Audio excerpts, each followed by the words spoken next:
presentasi dari kakak-kakak fisika yang membawakannya yaitu Sanova dan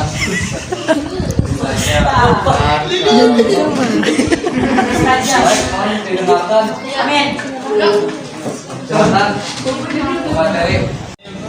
Assalamualaikum warahmatullahi wabarakatuh.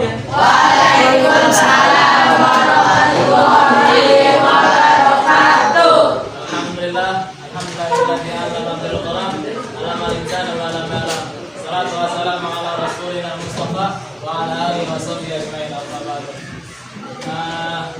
Di sini saya akan menjelaskan materi yang ketiga. Kan kemarin udah materi yang pertama sama materi kedua. Sekarang materi yang ketiga tentang kedudukan hadis dalam Islam. Gimana sih kedudukan hadis dalam Islam? Kedudukan hadis dalam Islam itu ada yang namanya ingkar sunnah. Ingkar sunnah boleh. Ingkar sunnah adalah tugas dan para nabi. Kita jelasin dulu tugas dan para nabi Sallallahu Alaihi Wasallam.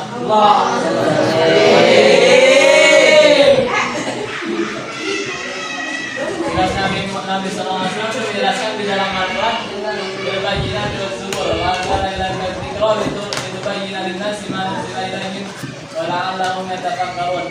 Jadi dijelasin keterangan-keterangan mukjizat dan kitab-kitab dan kami turunkan kepadamu Al-Quran agar kamu menerangkan pada umat manusia apa yang telah diturunkan kepada mereka dan supaya mereka memikirkan. Quran surat An-Nahl. Terus hadisnya juga dijelasin di sini. Rasulullah SAW merupakan teladan baik yang wajib dicontoh oleh setiap muslim. Laqad kana lakum fi Rasulillahi uswatun hasanah. Man kana yarjullaha wal yawmal akhir wa dzakarallaha katsiran. Artinya sesungguhnya telah ada pada diri Rasulullah itu suri teladan yang baik bagimu, yaitu bagi orang yang mengharap rahmat Allah dan kedatangan hari kiamat dan dia banyak menyebut Allah. Jadi siapakah teladan kita? Nabi Muhammad. Siapa? Nabi Muhammad sallallahu alaihi wasallam. Tugas Nabi sallallahu alaihi wasallam Rasulullah wajib ditaati. Di dalil Al-Quran yang lain, ya ayyuhalladzina amanu atiullaha wa rasulahu wa la tawallaw anhu wa antum taslimun. Hai orang-orang yang beriman, taatlah kepada Allah dan Rasulnya dan janganlah kamu berpaling daripadanya sedang Allah dengar. Kita bertanya. Lanjut bawahnya aja. Assalamualaikum. Waalaikumsalam.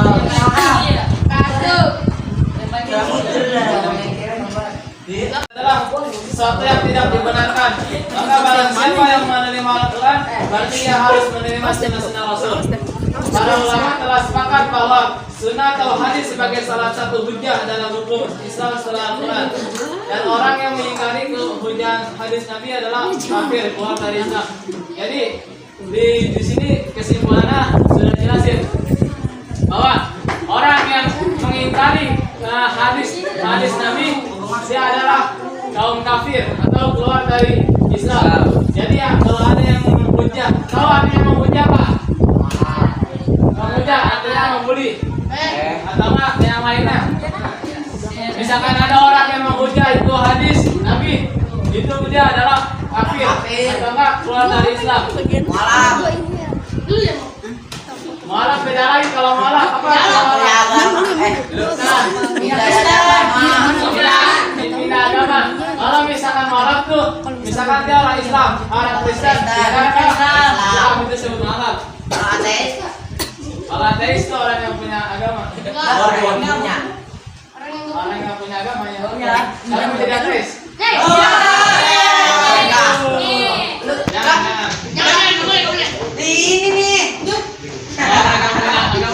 Yang ingkar sunnah itu maksudnya apa tadi? Yang menolak, orang yang menolak hadis atau sunnah yang berasal dari sumber ajaran Islam. Jadi kan hadis atau sunnah itu termasuk sumber ajaran Islam kan? Ya. Jadi itu yang ingkar sunnah itu orang yang menolak hadis atau sunnah. Ya. Nah ini pokok-pokoknya apa aja nih? Pokok ajaran ingkar sunnah. Yaitu orang yang tidak percaya hadis Rasulullah.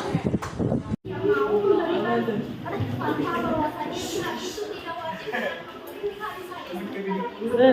antara golongan orang adalah Saudara Alwi dan Mirza Gulam Ahmad.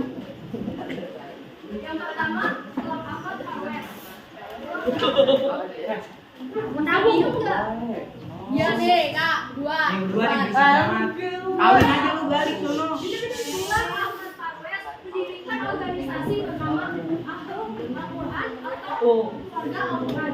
Nama yang bagus, namun isinya menyesatkan. Parwes menolak hadis secara keseluruhan atau Ahmad dan Mutawatir. Menurut Al-Quran, hanya menyuruh kita menjalankan sholat, sementara tata cara zakat yang diserahkan kepada kepala negara untuk menentukannya.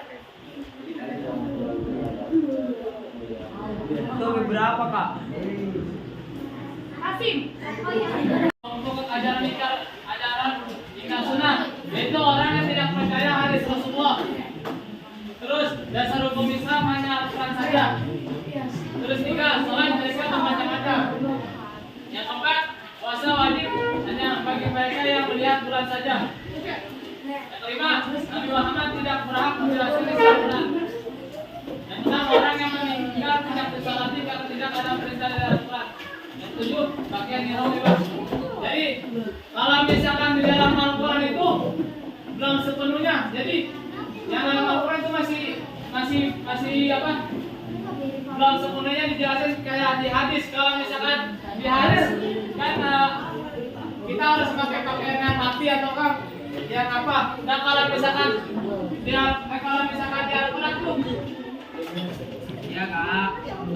pakaiannya masih belum terlalu dijelasin. Dan kalau misalkan di hadis itu masih dijelasin. Nah kalau misalkan di hadis, kalau Pokoknya adalah garam ya,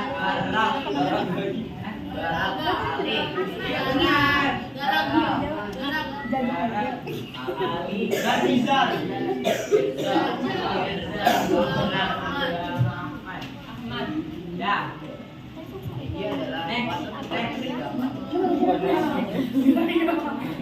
Di sini saya akan menjelaskan inflasi modern India.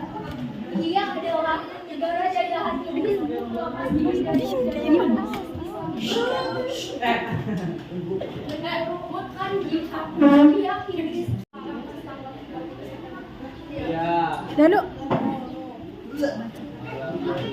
Buku larangan semua di Indonesia. Yang pertama, Amal Bahasa. Yang kedua, perbandingan agama dan Al-Quran dan Google. Tiga, Al-Quran tentang manusia dan masyarakat. Keempat, Al-Quran tentang sholat, puasa, dan waktu. Kelima, Al-Quran tentang zakah dan ibadah haji. Dan yang terakhir, Al-Quran tentang manusia dan ekonomi dan lain-lain. Dan lain-lain. Apa tuh? Antara pembela sunnah pada abad modern. Yang pertama, Prof. Dr. Mustafa Siapa tuh merahnya? Itu si Dan diem aja. Yang Diem kedua, dong. Prof. Dr. Mustafa Al-Ghazali. Perbandingan ingkar sunnah klasik dan modern. Ingkar sunnah klasik perkembangannya yang pertama munculnya pada masa sahabat, kedua berkembang pada abad kedua Hijriah di Basrah, Irak, ketiga lihat pada akhir abad ketiga Hijriah. Terus sebabnya ketidaktahuan akan fungsi dan kedudukan sunnah dan sunnah dalam Islam. Terus dalam bentuknya bersifat perorangan dan tidak melakukan dirinya pembaharu atau mutasi. Ingkar sunnah modern perkembangannya muncul abad ke-14 Hijriah di Kairo, Mesir dan India atau Pakistan. Sebabnya pengaruh kolonialisme yang ingin melumpuhkan Islam. Yang ketiga, bentuk ingkar sunnah modern yaitu kelompok yang terorganisir dan tokoh-tokohnya banyak yang mengelola. Lu nggak jelasin belum? Biar ada di video. Ini ya. Kali ini Kelompok 3 ulumul hadis bisa.